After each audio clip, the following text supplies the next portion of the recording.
say my mind and you don't die. This is the season 1, the episode 607 in the series How to Manifest Immortality. And the name of today's teaching is The Function of Vision. Perception selects and makes the world you see. It literally picks it out as the mind directs. The laws of size and shape and brightness would hold perhaps if other things were equal. They are not equal.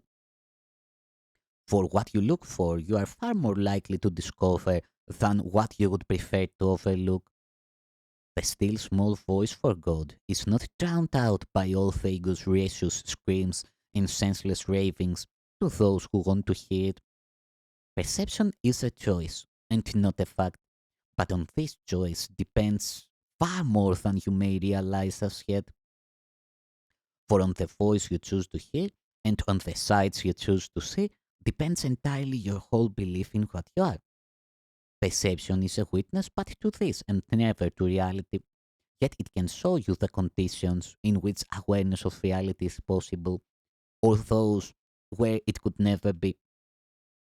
Reality needs no cooperation from you to be itself, but your awareness of it needs your help because it is your choice. Listen to what the ego says and see what it directs you see, and it is sure that you will see yourself as tiny, vulnerable, and afraid. You will experience depression, a sense of worthlessness, and feelings of impermanence and unreality. You will believe that you are helpless, prey to forces far beyond your own control and far more powerful than you. And you will think the world you made directs your destiny, for this will be your faith. But never believe because it is your faith it makes reality. There is another vision and another voice in which your freedom lies, awaiting your choice. And if you place your faith in them, you will perceive another self in you. This other self sees miracles as natural. They are as simple and as natural to it as breathing to the body. They are the obvious response to calls for help, the only one it makes. Miracles seem unnatural to the ego because it does not understand how separate minds can influence each other, nor could they do so. But minds cannot be separate. This other self is perfectly aware of this, and thus it recognizes that miracles do not affect another's mind, only its own. There is no other.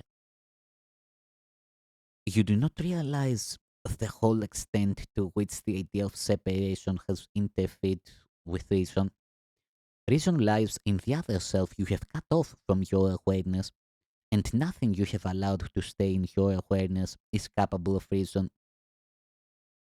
How can the segment of the mind devoid of reason understand what reason is, or grasp the information it would give? All sorts of questions may arise in it, but if the basic question stems from reason, it will not ask it. Like all that stems from reason, the basic question is obvious, simple, and remains unasked. But think not reason could not answer it.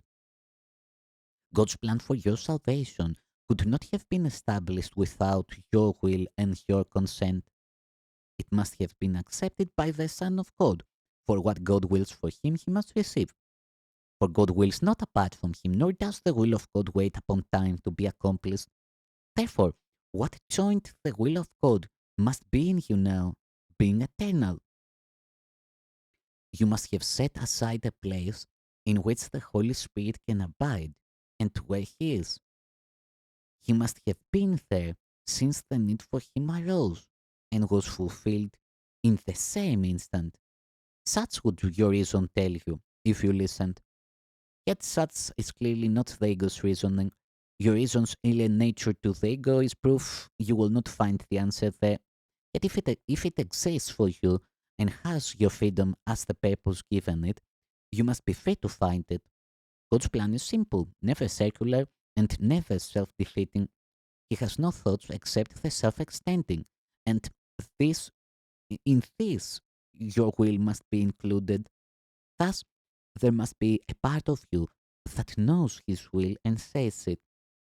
It is not meaningful to ask if what must be is so, but it is meaningful to ask why you are unaware of what is so. For this must have an answer if the plan of God for your salvation is complete. And it must be complete because it source knows not of incompletion.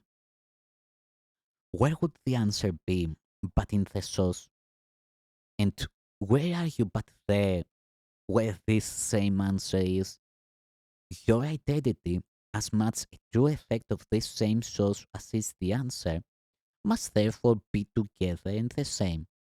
Oh yes, you know this, and more than this alone.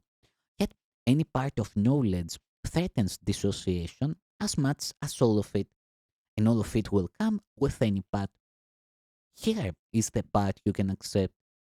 What reason points to, you can say, because the witnesses on its behalf are clear.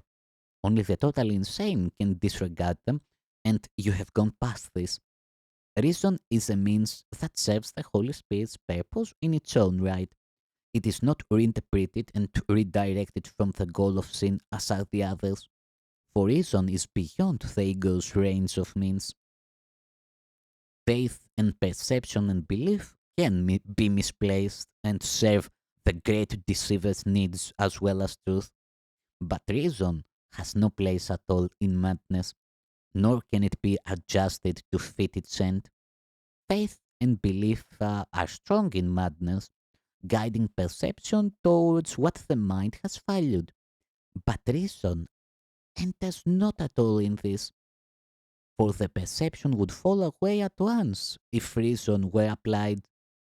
There is no reason in insanity, for it depends entirely on reason's absence.